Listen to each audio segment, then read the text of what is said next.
ওম শান্তি। 1/5/2024 প্রাতঃমুরলি ওম শান্তি। বাপদাদা মধুবন। বাবা বলেছে, মিঠে বাচ্চে, তুমি সিদ্ধ করে বলো যে বেহদের বাবা আমাদের বাবাও, শিক্ষকও আর সদ্গুরুও, তাই সে সর্বব্যাপী হতে পারে না। তো বাবা কি বলছে, আমাদের সিদ্ধ করে সবাইকে বলতে হবে যে বেহদের বাবা আমাদের বাবা, শিক্ষক আবার সদ্গুরুও, সে কখনোই সর্বব্যাপী হতে পারে না। প্রশ্ন, এই সময় দুনিয়ায় অতি দুঃখ কেন? দুঃখের কারণ শোনাও। তো এই সময় দুনিয়াতে অতি দুঃখ কেন, আর সেই দুঃখের কারণ শোনাও। উত্তর, সারা দুনিয়ার উপর এই সময় রাহুর দশা, এই কারণেই দুঃখ। বৃক্ষপতি বাবা যখন আসে তো সবার উপর বৃহস্পতির দশা বসে যায়। সত্যযুগ ত্রেতায় বৃহস্পতির দশা, রাবণের সেখানে নাম নিশান থাকে না, তাই সেখানে দুঃখও হয় না। বাবা আসে সুখধামে স্থাপনা করতে, সেই সুখধামে একটুও দুঃখ হতে পারে না। তো বাবা কি বলছে, এই সময় সারা দুনিয়ার উপর রাহুর দশা, তাই দুঃখ। বাবা যখন আসে তখন সবার উপর বৃহস্পতির দশা বসে যায়, তাই সত্যযুগ ত্রেতায় হয় বৃহস্পতির দশা, সেখানে কোনোই দুঃখ থাকে না। ওম শান্তি। মিষ্টি মিষ্টি রুহানি বাচ্চাদের রুহানি বাবা বসে বোঝায়, কারণ সব বাচ্চা এটা জানে আমরা হলাম আত্মা। আমরা নিজের ঘর থেকে অনেক দূর থেকে এই স্থূলবতনে আসি পাট বাজাতে, এসে এই শরীরে প্রবেশ করি পাট বাজানোর জন্য। পাট তো আত্মাই বাজায়। এখানে বাচ্চারা বসে আছে নিজেকে আত্মা ভেবে বাবার ইয়াদে, কারণ বাবা বোঝায় ইয়াদের দ্বারাই তোমাদের বাচ্চাদের জন্ম জন্মান্তরের পাপ ভস্য হবে। একে যোগও বলা উচিত না, যোগ তো সন্ন্যাসীরা শেখায়। স্টুডেন্টের টিচারের সাথে যোগ হয়, বাচ্চার বাবার সাথে যোগ হয়। এটা হলো আত্মা আর পরমাত্মার, অর্থাৎ বাচ্চা আর বাবার মেলা, মানে মিলন। এটা হলো কল্যাণকারী মিলন, বাকি তো সবাই অকল্যাণকারী। পতির দুনিয়া না এটা। তোমরা যখন প্রদর্শনী বা মিউজিয়ামে বোঝাও তো আত্মা আর পরমাত্মার পরিচয় দেওয়া ঠিক আছে। আত্মারা হলো সব বাচ্চা, আর সে হলো পরম পিতা পরমাত্মা, যে পরম ধামে থাকে। কোনো বাচ্চা নিজের লৌকিক বাবাকে পরম পিতা বলবে না, পরম পিতাকে তো দুঃখেই স্মরণ করে, হে পরম পিতা পরমাত্মা। পরমাত্মা থাকেই পরম ধামে। এখন তোমরা আত্মা আর পরমাত্মার জ্ঞান তো বোঝাও, তো শুধু এইটা ভেবো না যে দুটো বাবা। শুধু এইটা তোমাদের বোঝানো উচিত না যে আমাদের দুটো বাবা, সাথে এটাও বোঝাও যে সে বাবাও আবার শিক্ষকও, এটা নিশ্চয়ই বোঝাতে হবে। আমরা হলাম সব ভাই ভাই, সে হলো সব আত্মাদের বাবা।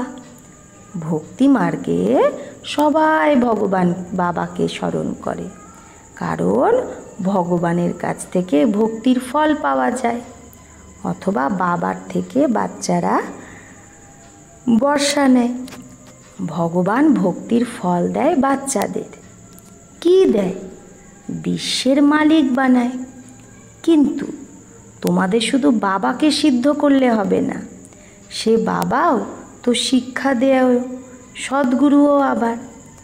এই রকম বোঝাও, তাহলে সর্বব্যাপীর খেয়াল সবার বুদ্ধি থেকে উড়ে যাবে। এটা অ্যাড করো, সে বাবা হলো জ্ঞানের সাগর, সে রাজযোগ শেখায়। বলো, সে টিচারও যে শিক্ষা দেয়, তো সর্বব্যাপী কী করে হতে পারে? টিচার নিশ্চয়ই আলাদা, আবার স্টুডেন্ট আলাদা। যেরকম বাবা আলাদা, বাচ্চা আলাদা। আত্মারা পরমাত্মা বাবাকে ইয়াদ করে, তার মহিমাও করে। বাবাই হলো মনুষ্য সৃষ্টির বীজ রূপ।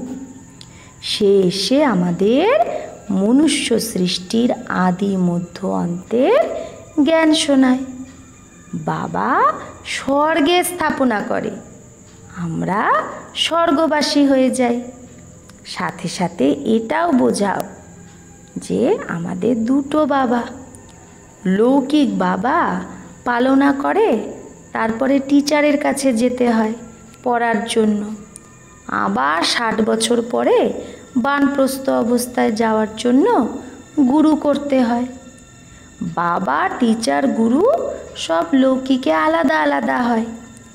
এখানে বেহদের বাবা, সে তো সব আত্মার বাবা, জ্ঞান সাগর, মনুষ্য সৃষ্টির বীজ রূপ, সৎ চিৎ আনন্দ স্বরূপ, সুখের সাগর, শান্তির সাগর। তার মহিমা শুরু করে দাও, কারণ দুনিয়ায় মতভেদ তো অনেক আছে না। সর্বব্যাপী যদি হয় সে, তাহলে তো সে টিচার হয়ে পড়াবে কি করে? যদি সে সবার মধ্যে থাকে তাহলে কি করে সে টিচার হয়ে পড়াবে?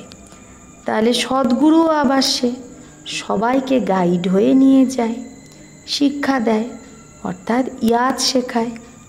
ভারতের প্রাচীন রাজযোগও গাওয়া হয়।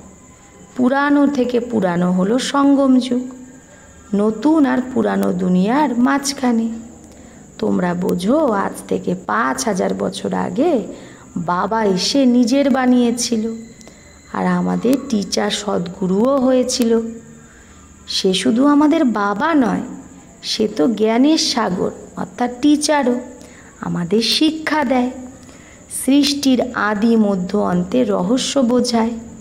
কারণ বীজরূপ বৃক্ষপতি সে যখন ভারতে আসে, তখন ভারতের ওপর বৃহস্পতির দশা বসে। সত্যযুগে সবাই সদা সুখী দেবী দেবতা হয়, সবার ওপর বৃহস্পতির দশা বসে। যখন আবার দুনিয়া তমপ্রধান হয়, তো সবার উপর রাহুর দশা বসে। বৃক্ষপতিকে কেউ জানেই না।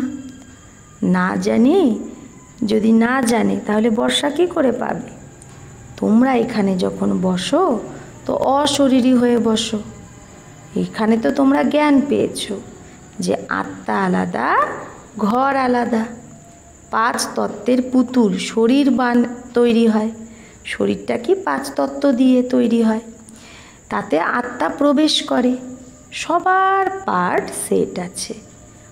প্রথমে মুখ্য কথা এটাই বোঝাও কি, যে বাবা হলো সুপ্রিম বাবা, আবার সুপ্রিম টিচারও। লৌকিক বাবা, টিচার, গুরুর কন্ট্রাস্ট বললে ঝট করে মানুষ বুঝে যাবে, ডিবেট করবে না। आत्ताओं के बाप में सारा ज्ञान है। आत्माদের বাবা যে, তার মধ্যে সারা জ্ঞান আছে, এটাই তো তার খুবই বিশেষতা। সেই তো আমাদের রচনার আদি মধ্য অন্তের রাজ বোঝায়। আগে ঋষিমুনি আদি তো বলতো আমরা রচয়িতা রচনার আদি মধ্য অন্তকে জানি না, কারণ সেই সময় তারা শত ছিল। প্রত্যেক জিনিসই শতপ্রধান, শত রজ তমতে আসে। নতুন থেকে পুরানো অবশ্যই হয়। তোমরা এই সৃষ্টিচক্রের আয়ুও জানো। মানুষ এটা ভুলে গেছে যে এর আয়ু কত। তাহলে এই সৃষ্টির চক্র কত, এই সৃষ্টিচক্রের আয়ু? তো যারা মুরলি শুনছে তারা কমেন্টে লিখবে সৃষ্টিচক্র কত বছরে। মানুষ তো ভুলে গেছে। বাকি এই শাস্ত্র আদি এগুলো সব ভক্তি মার্গের জন্য বানায়, অনেক গপরা লিখে দেয়। সবার বাবা তো একজনই, সদ্গতিদাতা একজন। গুরু তো অনেক, কিন্তু সদ্গতি যে করে সেই সদ্গুরু তো একজন। সদ্গতি কি করে হয় সেটাও তোমাদের বুদ্ধিতে আছে।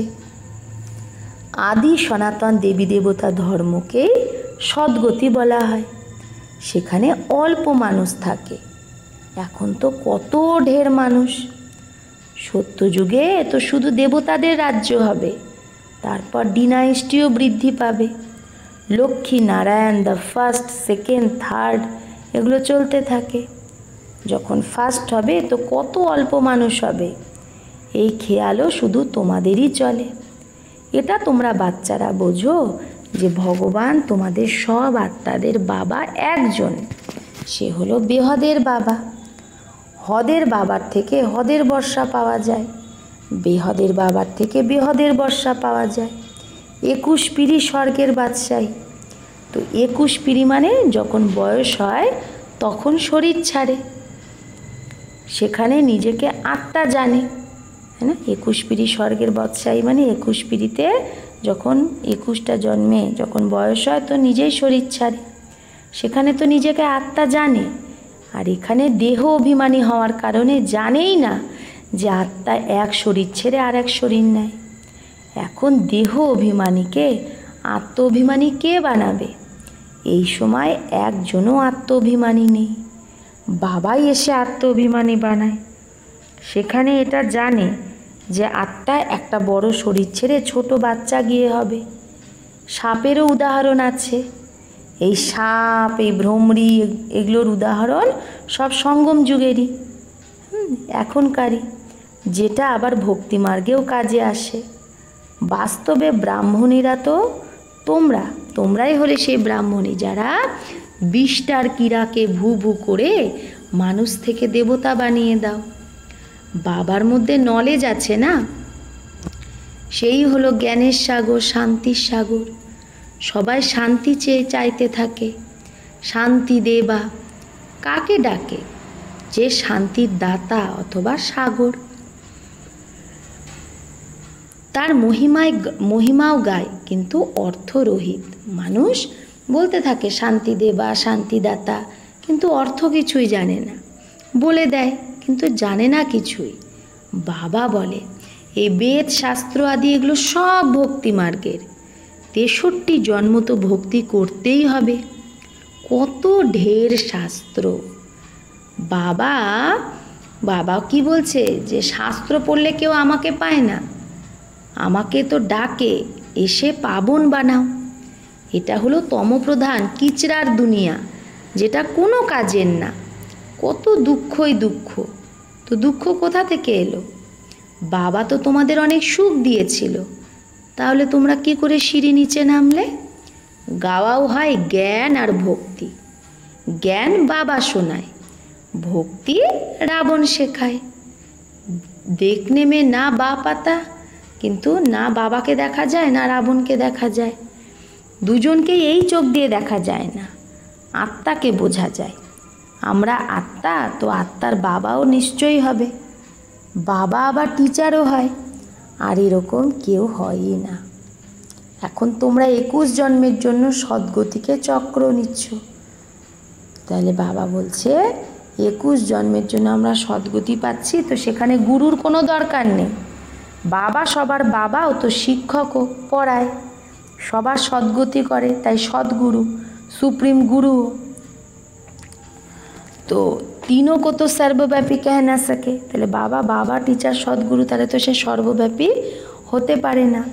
সে তো সৃষ্টির আদি মধ্য অন্তের রহস্য বলে। মানুষ স্মরণও করে, হে পতিত পাবন এসো, সবার সদ্গতি দাতা এসো, সবার দুঃখ হরণ করো, সুখ দাও। হে গডফাদার, হে লিবারেটার, আবার আমার গাইড হও নিয়ে যাওয়ার জন্য। এই রাবণ রাজ্য থেকে লিবারেট করো। রাবণ রাজ্য কোনো লঙ্কায় নেই, এই সারা ধরনী যেটা আছে, এই সময় পুরো ধরনীতেই রাবণ রাজ্য। রামরাজ্য শুধু সত্যযুগেই হয়। ভক্তি মার্গে মানুষ কত কনফিউজড হয়ে গেছে। এখন তোমরা শ্রীমত পাচ্ছ শ্রেষ্ঠ হওয়ার জন্য। সত্যযুগে ভারত শ্রেষ্ঠাচারী ছিল, পূজ্য ছিল, এখনও পর্যন্ত সেই দেবী দেবতাদের পূজা করতে থাকে। ভারতের ওপর বৃহস্পতির দশা যখন ছিল তখনই সত্যযুগ ছিল। এখন রাহুর দশা দেখো, ভারতে কি হাল হয়ে গেছে, সবাই আনরাইটিয়াস হয়ে গেছে। বাবা রাইটিয়াস বানায়, রাবণ আনরাইটিয়াস, বলেও রাম রাজ্য চাই। তো রাবণ রাজ্যতে আছে না সবাই নরকবাসী, রাবণ রাজ্যকে নরক বলে। স্বর্গ আর নরক আধা আধা, এটাও তোমরা বাচ্চারাই জানো। রাম রাজ্য কাকে বলে আর রাবণ রাজ্য কাকে বলে। তো প্রথমে এটা নিশ্চয় বুদ্ধি হতে হবে, সে আমাদের বাবাও সব আত্মাদের বাবা। তাহলে আমরা সব আত্মারা হয়ে গেলাম ভাই, ব্রাদার। বাবার থেকে সবাই বর্ষা পেতে পারে, সবার অধিকার আছে। মিলেছিল, বাবার থেকে সবাই পেয়েছিল বর্ষা। বাবা রাজযোগ শিখিয়ে সুখধামের মালিক বানিয়েছিল, বাকি সবাই চলে গেছিল শান্তিধাম। এটাও বাচ্চারা জানে। বৃক্ষপতিত এখানে চৈতন্য, সচ্চিৎ আনন্দ স্বরূপ। আত্মা সত্য চৈতন্য, বাবাও সৎ চৈতন্য বৃক্ষপতি। এটা উল্টা ঝাড় না, এর বীজ উপরে আছে, বাবাই এসে বোঝায়। এখন তোমরা তমপ্রধান হয়ে যাও, তবেই তো বাবা শতপ্রধান বানাতে আসে। হিস্ট্রি জিওগ্রাফি রিপিট হয়। এখন তোমাদের বলছে হিস্ট্রি জিওগ্রাফি, ইংলিশে অক্ষর বলো না, হিন্দিতে বলবে ইতিহাস ভূগোল। ইংলিশে তো সব লোক পড়েই, ভাবে বোঝে, ভগবান ভাবে যে তারা ভগবান গীতা সংস্কৃতে শুনিয়েছে। এখন শ্রীকৃষ্ণ তো সত্যযুগের প্রিন্স, সেখানে এই ভাষা ছিল, ऐसा তো লিখা হুয়া নেই হ্যাঁ। লেখা আছে সত্যযুগে সংস্কৃত ভাষা ছিল, এরকম তো লেখা নেই। ভাষা তো অবশ্য আছে, যে রাজা হয় তার নিজের ভাষা নিজস্ব হয়। সত্যযুগী রাজাদের ভাষাও নিজস্ব হবে, সেখানে সংস্কৃত ভাষা নেই। সত্যযুগে রসম রেওয়াজই আলাদা, কলিযুগে মানুষের রসম রেওয়াজ আলাদা। তোমরা সব হলে মীরা, যে কলিযুগী লোকলাজকুলের মর্যাদা পছন্দ করে না। তাই বাবা বলছে আমরা সব মীরারা এখন কলিযুগী লোকলাজকুলের মর্যাদা পছন্দ করি না। তোমরা কলিযুগী লোকলাজ ছাড়ো তো ঝগড়া কত হয়। তোমরা তো বাবা শ্রীমত পেয়েছো, বাবা শ্রীমত দিচ্ছে যে কাম মহাশত্রু, এর ওপর জিত প্রাপ্ত করো। জগৎ জিত যে হবে, ये চিত্র भी সামনে है। তো জগৎজিৎ যারা হয়েছে তাদের চিত্র তো সামনে আছে, লক্ষ্মীনারায়ণ। তোমাদের তো বেহদের বাবার থেকে তোমরা রায় পেয়েছো যে বিশ্বে কিভাবে শান্তি স্থাপন হবে। শান্তি দেবা বললে বাবারই ইয়াদ আসে, বাবাই এসে কল্পে বিশ্বে শান্তি স্থাপন করে। কল্পের আয়ু লম্বা করে দেওয়ার জন্যই মানুষ কুম্ভকর্ণের নিদ্রায় ঘুমিয়ে আছে। প্রথমে তো মানুষকে এইটা পাক্কা নিশ্চয় করাও যে সে আমাদের বাবাও তো টিচারও। টিচারকে সর্বব্যাপী কী করে বলবে? তোমরা বাচ্চারা জানো বাবা কিভাবে এসে আমাদের পড়ায়। তোমরা তার বায়োগ্রাফিকে জানো, বাবা সেই নরককে স্বর্গ বানাতে। টিচারও আছে, আবার সে সাথেও নিয়ে যায়। আত্মা তো অবিনাশী, আত্মা নিজের পুরো পার্ট পুরো করে ঘরে যায়, নিয়ে যায় সে গাইড বাবা। তো নিয়ে যাওয়ার জন্য তো গাইডও চাই, দুঃখ থেকে লিবারেট করে আবার গাইড হয়ে সবাইকে নিয়ে যায়। अच्छा, मीठे मीठे सिकी लधे बच्चों प्रति माता पिता बाप दादा का याद प्यार और गुड मॉर्निंग। रूहानी बाप की रूहानी बच्चों को नमस्ते। हम रूहानी बच्चों की रूहानी माता पिता बाप दादा को याद प्यार गुड मॉर्निंग और नमस्ते नमस्ते नमस्ते। शुक्रिया बाबा, आपको लाख लाख शुक्रिया। धारणार जन्य मुख्य सार। 1, कलिजुगी लोक लाज कुलेर मर्यादा छेड़े ईश्वरीय कुलेर मर्यादाके धारण करते हबे। अशरीरी बाबा जा शोनाय सेटा अशरीरी हये शोनार अभ्यास खूब पाक्का करते हबे। 2, बेहदेर बाबा, बाबाओ आबार टीचारो आबार सद्गुरुओ। এই কন্ট্রাস্ট সবাইকে বোঝাতে হবে, এটা সিদ্ধ করতে হবে যে বেহদের বাবা সর্বব্যাপী নয়। বরদান, হদের নাজ নাকড়া থেকে বের হয়ে রুহানি নাজে যে থাকে সেই প্রীত বুদ্ধি ভব। তো যে হদের নাজ নাখড়া থেকে বের হয়ে রুহানি নাজে রুহানি নেশায় থাকে সেই প্রীত বুদ্ধি ভব। অনেক বাচ্চা হদের স্বভাব সংস্কারে নাজ নাখড়া অনেক করে, যেখানে আমার স্বভাব, আমার সংস্কার এই শব্দ চলে আসে, তখনই সেইখানে এইরকম নাচ নাকড়া শুরু হয়ে যায়। এই মেরা শব্দই ফেরে তেলে নিয়ে আসে, মানে নানা রকম মায়ার চক্রে নিয়ে আসে। মেরা আমার, কিন্তু যেটা বাবার থেকে আলাদা সেটা আমার নাই। যখন আমি বলছি বাবা তো এটা বলছে, কিন্তু আমার তো এটা সংস্কার, তার মানে যেটা বাবার থেকে আলাদা সেটা আমার না। আমার স্বভাব বাবার স্বভাব থেকে ভিন্ন হতেই পারে না। তাই হদের নাচ নকরা থেকে বের হয়ে রুহানি নাচে থাকো, প্রীত বুদ্ধি হয়ে মহাব্বাতের প্রীতের নখরে ভালে করো। তুমি প্রীত বুদ্ধি হয়ে ভালোবাসার প্রীতের নখরা করো, কিন্তু ওই নখরা করো না আমার স্বভাব আমার সংস্কার, এটা না। স্লোগান: বাবার সাথে, সেবার সাথে আর পরিবারের সাথে যদি মহাব্বাত থাকে তো মেহনত থেকে মুক্ত হয়ে যাবে। তো বাবার প্রতি, সেবার প্রতি আর পরিবারের প্রতি যদি মহাব্বাত, ভালোবাসা থাকে তো আমরা মেহনত থেকে মুক্ত হয়ে যাব। আচ্ছা, ওম শান্তি।